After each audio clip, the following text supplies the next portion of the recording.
invité ce matin, Bruno Retailleau, ministre de l'Intérieur et des cultes. Parce que le ministre de l'Intérieur est ministre des cultes en France. Bonjour Bruno Retailleau. Bonjour Jean-Jacques Bourdin. Merci d'être avec nous sur Sud Radio ce matin. Bruno Retailleau, première question toute simple. Pourquoi n'êtes-vous pas allé à la Grande Mosquée de Paris hier soir au repas de rupture du jeûne du Ramadan ?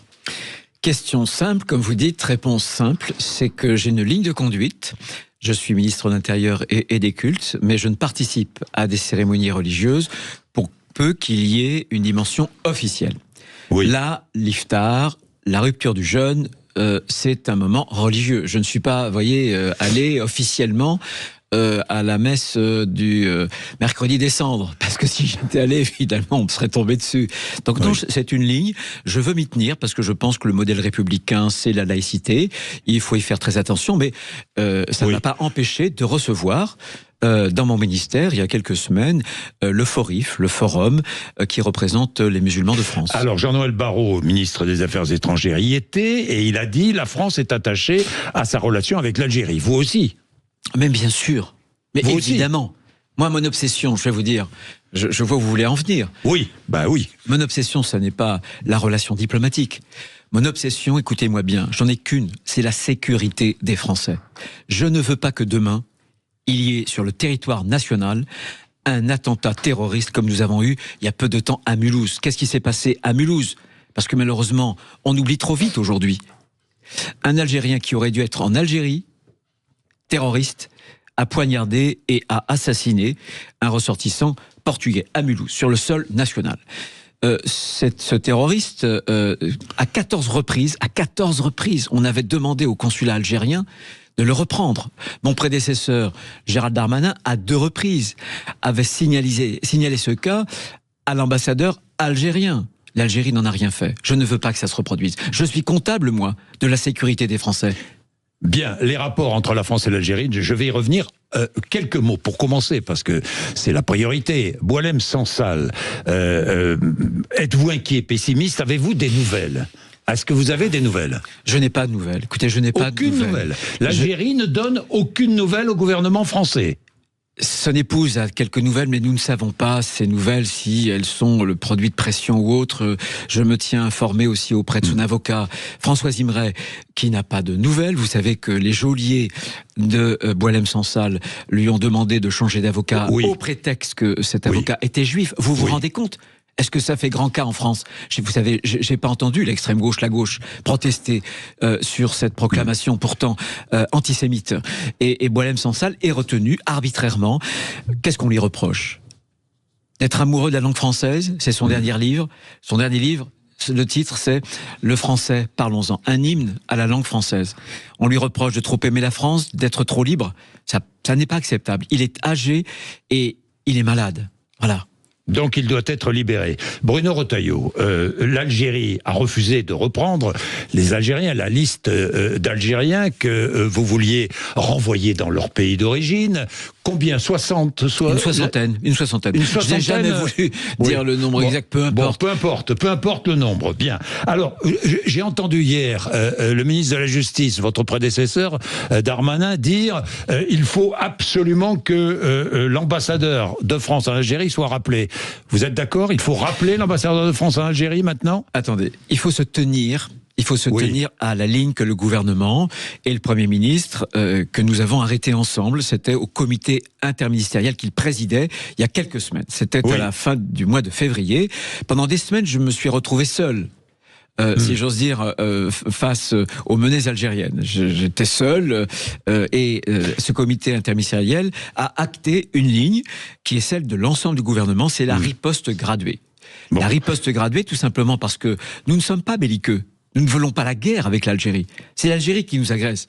Donc on a mis sur la table une réponse qui va monter en gamme en fonction de la riposte algérienne. Rappel de l'ambassadeur de France en Algérie, non. Vous dites non. Je ne dis pas non. Je dis simplement que aujourd'hui, ce n'est pas d'actualité. Aujourd'hui, nous sommes sur cette riposte. Cette riposte, par exemple, nous avons commencé à la mettre en œuvre avec la suspension des facilités à la nomenclatura algérienne, avec la semaine prochaine... passeports diplomatiques. Bien sûr, mais le ils vont visa... passer par un autre pays de Schengen pour venir en France. Il y a l'article 22, du Code de Schengen. Cet article 22, il est de droit, on le déclenche, et dès lors, les 26 autres pays, enfin plutôt les pays de Schengen, qui participent aux accords de Schengen, ne peuvent pas faire entrer quelqu'un chez eux sans nous avoir consulté avant. Il sera déclenché lorsque nous passerons à la seconde étape, notamment de la remise en cause des accords de 2007. Les accords de 2007, c'est précisément que ceux qui détiennent un passeport diplomatique n'ont pas besoin de visa. Voilà. Oui. Il faut savoir quand même que, je m'explique pour que les auditeurs comprennent bien. Très vite. L'Algérie et les ressortissants bénéficient de 3 immenses avantages qui sont exorbitants. 1, en matière de regroupement familial, ça, c'est les accords de 68. 2, les passeports diplomatiques, ce sont les seuls, par exemple au Maghreb, à ne pas avoir à demander de visa. Troisièmement, pour l'ensemble des ressortissants algériens, écoutez-moi bien, parce que ça, personne ne le dit. Ils bénéficient d'un régime ultra avantageux pour les soins, qui les met au même niveau que les ressortissants européens. C'est-à-dire qu'on a octroyé, vous m'entendez bien, aux Algériens qui viennent en France pour se faire soigner, le même régime qu'on peut octroyer à un Allemand, à un Belge, etc. Donc, vous voyez que le paquet... on pourrait mettre fin, c'est à l'ensemble. À l'ensemble de tout ça. Bien sûr. La riposte graduée, ce qui est intéressant, c'est qu'elle permet de dire, nous ne sommes pas l'agresseur, nous allons progressivement ajuster en fonction des reprises par l'Algérie de ses ressortissants. Ça, c'est l'accord de 94. L'accord de 94 dit, voilà, il faut que l'Algérie elle ne baragouine pas. Quand on est convaincu avec une pièce d'identité, un passeport, que le ressortissant est algérien, elle doit le réadmettre sur le sol. Réponse graduée, très bien, mais j'ai gradué jusqu'à quand? Parce que c'est bien beau, réponse graduée.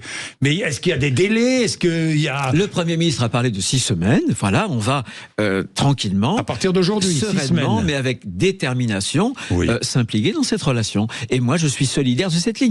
J'étais seul pendant longtemps. Je suis heureux maintenant que cette position soit partagée. On ne peut pas changer chaque jour et chaque semaine de pied. J'ai entendu Marine Le Pen qui demande gel des visas, gel des transferts de fonds privés, fin de l'aide publique au développement, dénonciation des accords de 68. Mais c'est sur la table.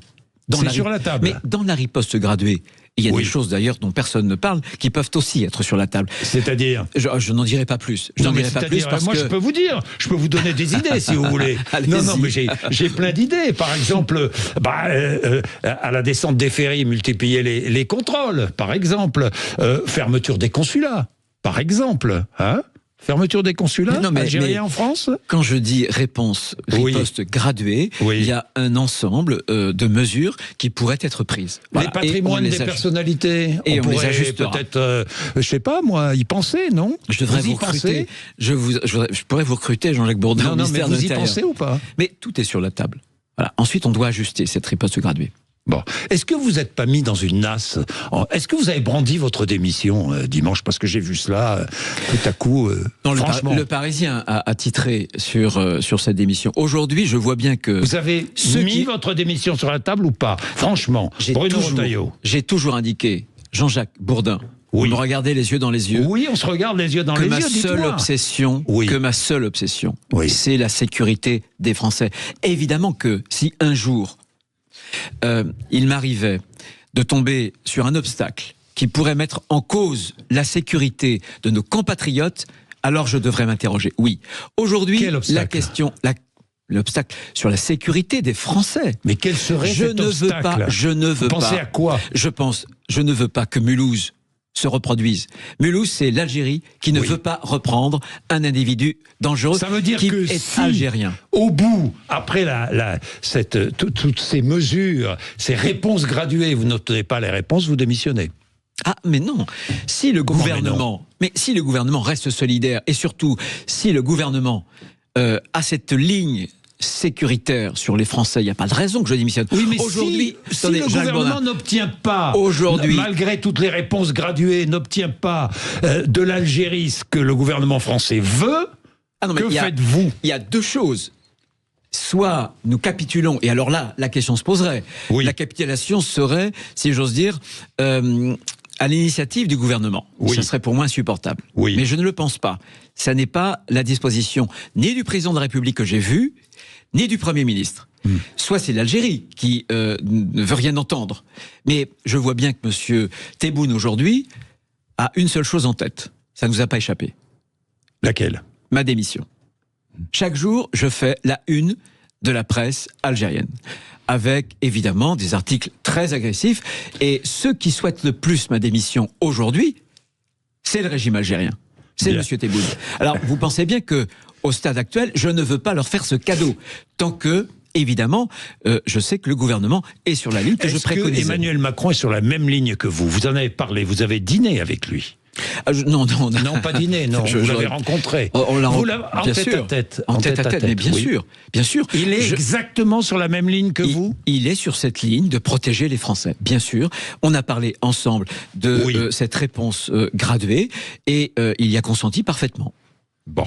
Vous devriez démissionner si les accords de 1968 avec l'Algérie ne sont pas remis en cause. Qui dit cela, selon vous? Mais qui dit cela? Qui dit un ami cher, un ami cher. Un ami cher, oui. Un de vos amis chers. N'est-ce pas? Qui est cet ami cher? Je vois les lettres s'inscrire dans vos yeux, cher Jean-Jacques Bourdin. Mais oui, il s'appelle Laurent Wauquiez. Ouais. C'est votre ami cher, Laurent Wauquiez. Mais c'est voilà, Bruno Retailleau, c'est aussi votre adversaire. C'est mon compétiteur. Non, c'est mon Pourquoi compétiteur. dit-il cela, selon vous? Ben, je ne sais pas. Ah, vous ne savez pas? Ben, je pense pas. Franchement, vous ne savez pas? Non. Vous ne savez pas? Non, mais c'est la question des accords de 68. Oui. D'ailleurs, aujourd'hui, la plupart des forces politiques au centre et à droite les remettent en question. Si demain, d'ailleurs, ce que j'espère, la droite revient au pouvoir, sans doute faudra-t-il les remettre en question. Parce que ces accords accordent précisément des avantages exorbitants à l'Algérie. Et pour l'instant, on n'est pas d'ailleurs payé de retour.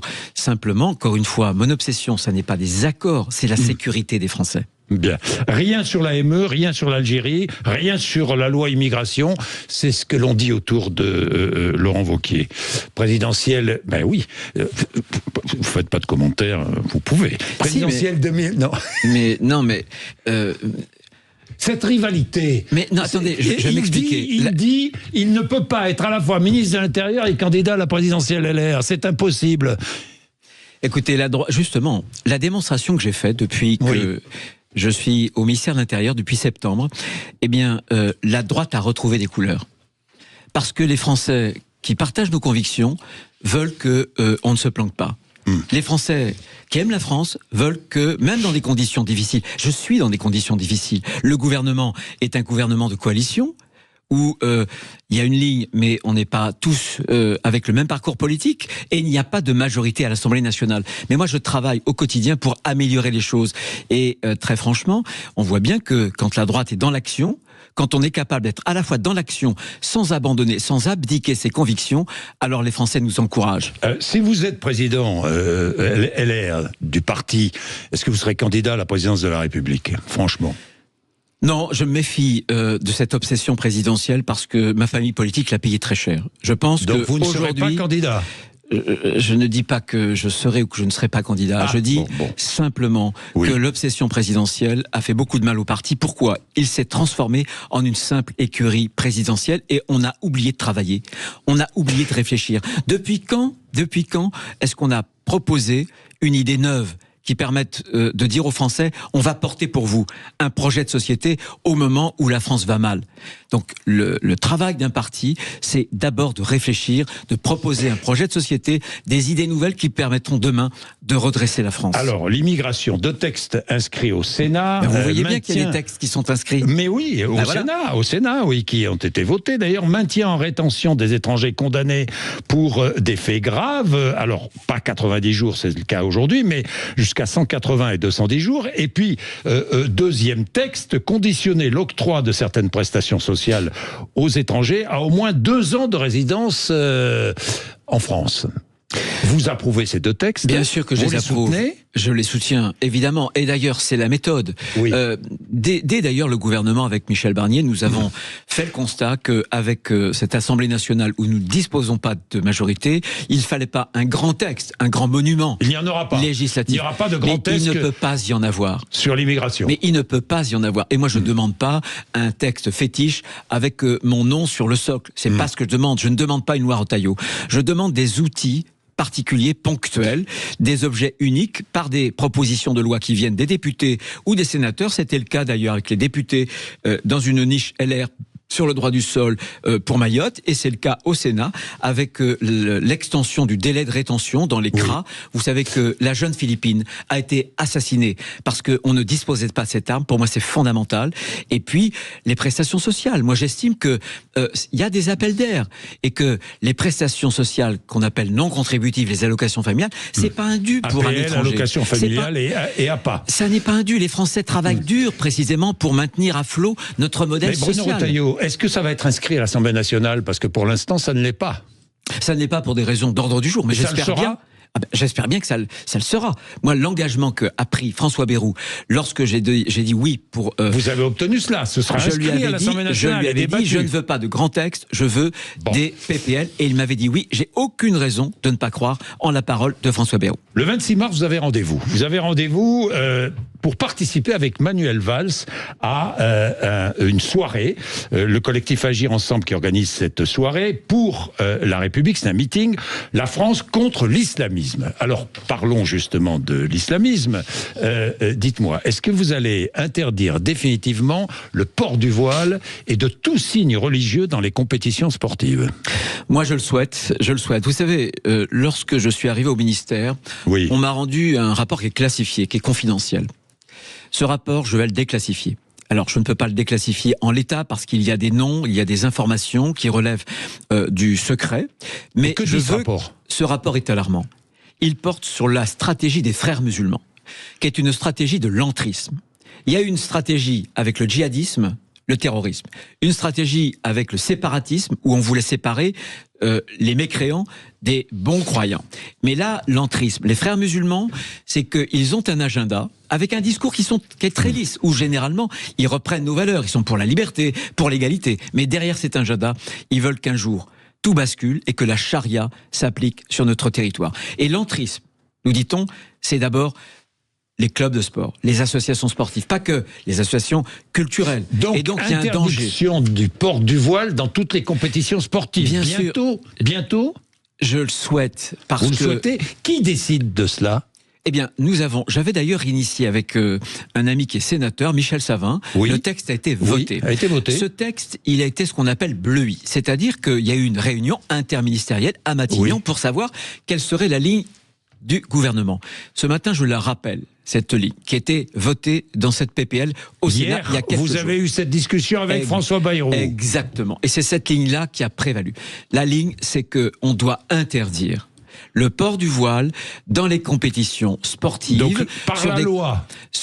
Voilà, des compétitions liées notamment avec les fédérations sportives, en ce qu'elles ont une mission de service public. Donc par la loi, donc. Par la loi, bien sûr, puisque aujourd'hui... Il y aura une loi interdisant. Il faut une loi. En tout cas, moi, j'y suis favorable. Et si j'y suis favorable, c'est parce que je pense que le sport est un creuset, un peu comme l'école. On l'a fait à l'école. Mais le sport doit rester un espace de neutralité.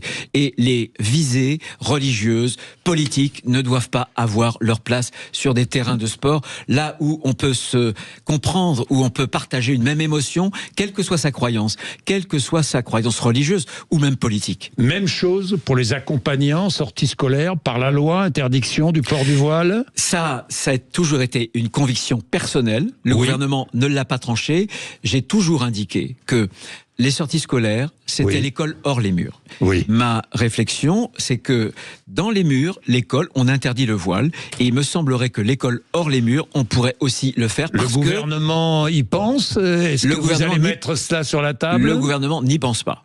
Il y a des divergences au sein du gouvernement, et pour l'instant, autant je peux dire sur le sport que la ligne que je pousse est une ligne qui est désormais gouvernementale, autant là, c'est une ligne qui est personnelle. Mais ce que je veux dire, c'est que la question du voile, le voile, je voudrais vraiment que les Françaises et les Français le sachent, c'est pas seulement un bout de tissu.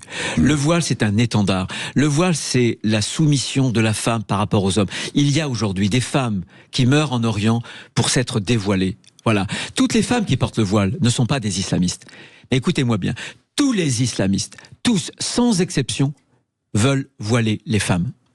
Bruno Retailleau, vous, le 22 mars, la fin de la semaine, il y a une manifestation organisée par LFI samedi prochain contre le racisme et le fascisme. Et vous êtes représenté sur les affiches.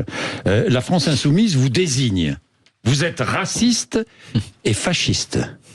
Vous l'avez vu, Bien sûr, je l'ai vu. Bon, vous avez vu ces accusations. Après, j'ai vu aussi la première affiche. Oui. Pascal Praud et Cyril Hanouna. Oui. Voilà. Scandaleuse. Absolument scandaleuse. Oui. Puisque cette affiche reprenait... Mais qu'allez-vous faire alors devant tout cela? Qu'allez-vous faire? Ah non, mais il y a une liberté de manifestation. Ça n'est pas parce que... Vous n'allez pas interdire cette manifestation. Non. Nous n'interdisons les manifestations que lorsque il y a des sérieux indices de troubles à l'ordre public, etc. Oui. Pour l'instant, nous n'en avons pas. Et je pense que la France Insoumise serait trop heureuse que on prenne cette décision.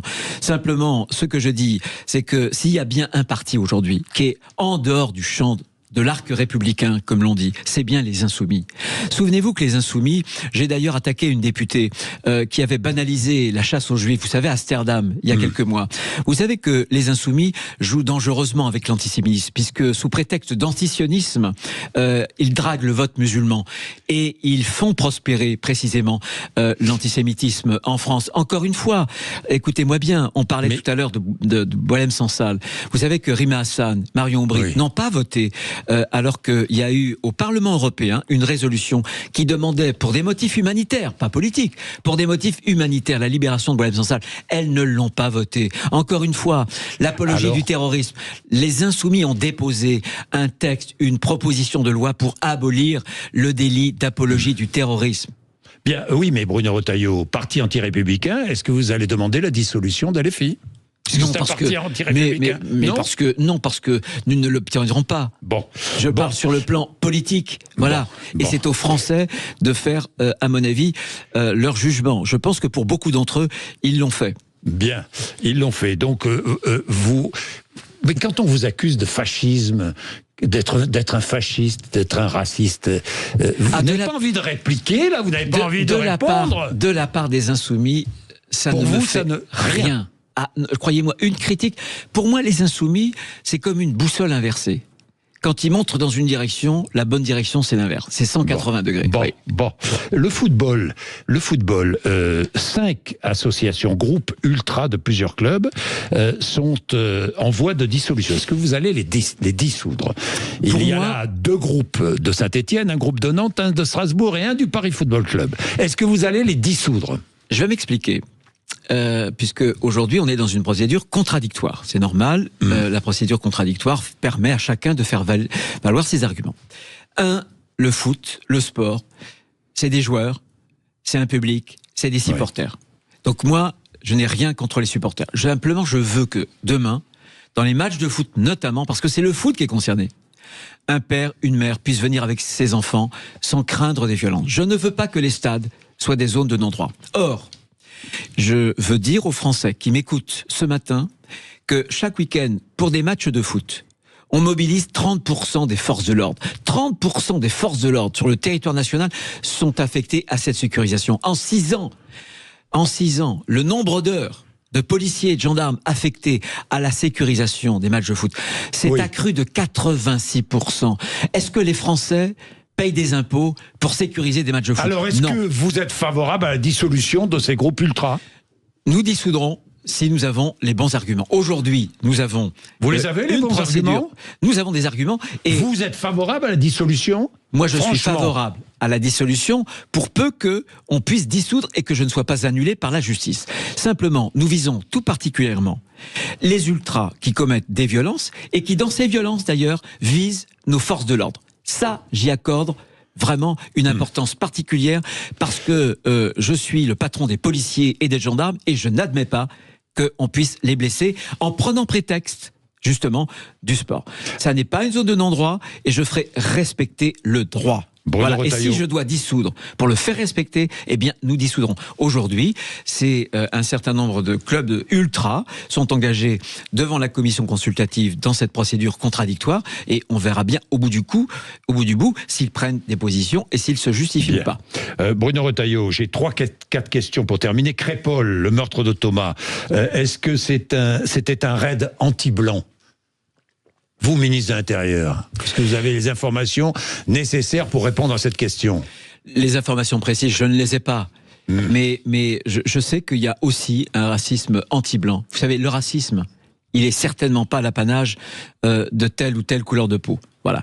Et Crépol, c'est aussi, je connais bien Marie-Hélène Toraval, oui, qui est une mère extrêmement courageuse. Je m'y suis rendu d'ailleurs il y a quelques semaines, et j'ai rencontré les familles. C'est terrible pour les familles. Elles souffrent encore. Délit d'homicide routier, ça aussi c'est terrible pour les familles. Est-ce que vous allez créer ce délit d'homicide routier ? J'y suis très favorable. J'ai rencontré Franck Aleno il y a quelques semaines. J'en ai parlé. Yannick, pardon. J'en ai parlé il y a quelques jours d'ailleurs au ministre des Relations avec le Parlement pour que on puisse trouver. Est en préparation ? Ah ben non, il suffit désormais. On a déjà. Oui, vous avez déjà, on a déjà un premier texte. Il faut que ça passe désormais à l'Assemblée nationale. Vous me disiez la même chose sur les lois immigration. Le problème de l'agenda de l'Assemblée nationale, c'est que c'est extrêmement compliqué. Bon. J'ai demandé, moi, au ministre chargé des relations avec le Parlement, Patrick Mignola, de tout faire pour trouver un créneau. Très franchement, je pense qu'en 1h30, 2 heures, le texte, il est voté. On a un accord, on a un consensus. Bien. 2 autres questions. Sur le narcotrafic, on va beaucoup en parler, on a beaucoup parlé avec Gérald Darmanin notamment. Vous conduisez d'ailleurs ces textes avec Gérald Darmanin en étroite collaboration. Puisque je vous rappelle que c'est quand j'étais au Sénat, c'est moi qui avais déclenché la commission d'enquête sur le narcotrafic. Sur le narcotrafic, alors accès aux correspondances des trafiquants sur les messageries privées comme Signal ou WhatsApp, là vous dites oui. Bien sûr, je dis oui. Absolument cela. Un amendement. Je dis oui parce que Dieu sait si il faut être extrêmement précautionneux. Mais je pense que désormais, avec un amendement, il n'y a pas de ce qu'on appelle de porte dérobée. Il n'y a pas d'atteinte au chiffrement. Il n'y a pas d'atteinte à la confidentialité. Et on peut, attendez, pas pour n'importe quoi, pour le terrorisme. Et pour la très haute criminalité, je pense qu'on peut avoir recours à ce déchiffrage. Pourquoi ? Aujourd'hui, le temps de grand-papa, où on faisait des écoutes téléphoniques, c'est terminé.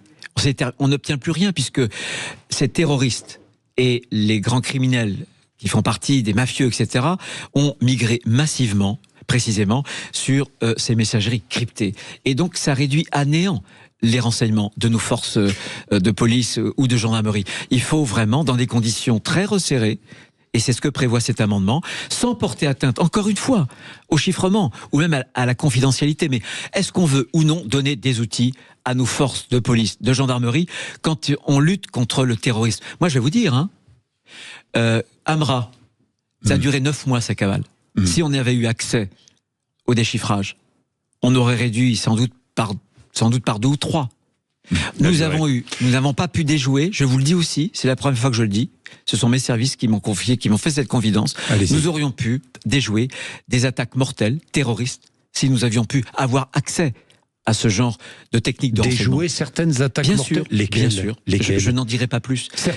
Certains actes terroristes commis auraient pu être déjoués. Oui, parce que le dernier à Mulhouse, par exemple ? Pas le dernier à Mulhouse, mais quand on a... Lesquels ? Je ne le dirai pas, mais je vais vous dire pourquoi on le sait. Tout simplement parce que quand malheureusement il y a une victime, il y a évidemment un tueur, un terroriste, on a le téléphone ensuite, on analyse le téléphone et on voit bien dans ce téléphone que sur des messageries cryptées, il y avait des éléments qui, si on y avait eu accès, nous auraient permis d'anticiper. Vous voulez pas me dire ? Non, je ne le dirai pas parce que ça fait partie du secret. Mais je le dis et on a besoin. Je comprends que il peut y avoir des réticences parce que on se dit mais ça va être une écoute de masse. C'est faux. Il n'y aura pas d'écoute massive et il y aura un contrôle d'une commission indépendante qui s'appelle la CNCTR, qui comprend des magistrats, des parlementaires. Donc tout ça est très encadré. Soit on lutte à armes égales, ou soit on a une guerre de retard. Et c'est le cas aujourd'hui. On a une guerre de retard. Bien, j'ai une dernière question. Rima Hassan était à votre place ici même, il y a quelques jours, sur Sud Radio. Elle a parlé de légitimité du Hamas. Vous avez réagi, je ferai un signalement à la procureure de la République de Paris. Il est fait, ce signalement ? Et je l'ai fait. Bien sûr, puisque dans l'interview, ici, oui, je m'en souviens très bien, à quelques phrases près, elle a rapproché d'ailleurs cette légitimité et le terrorisme. Ça me paraît être un acte constitutif d'un délit d'apologie du terrorisme. J'ai donc fait, avec l'article 40 du Code de procédure pénale, j'ai saisi l'autorité judiciaire. Je n'ai pas eu de retour pour l'instant, mais on la voit bien jouer avec le feu en permanence depuis le 7 octobre. C'est terrible. Quand on a vu les images du 7 octobre, quand on a vu ces enfants, ces femmes, etc. Je ne comprends pas comment on peut encore aujourd'hui dire cela quand on est élu. Elle est parlementaire européen. Bien, merci beaucoup.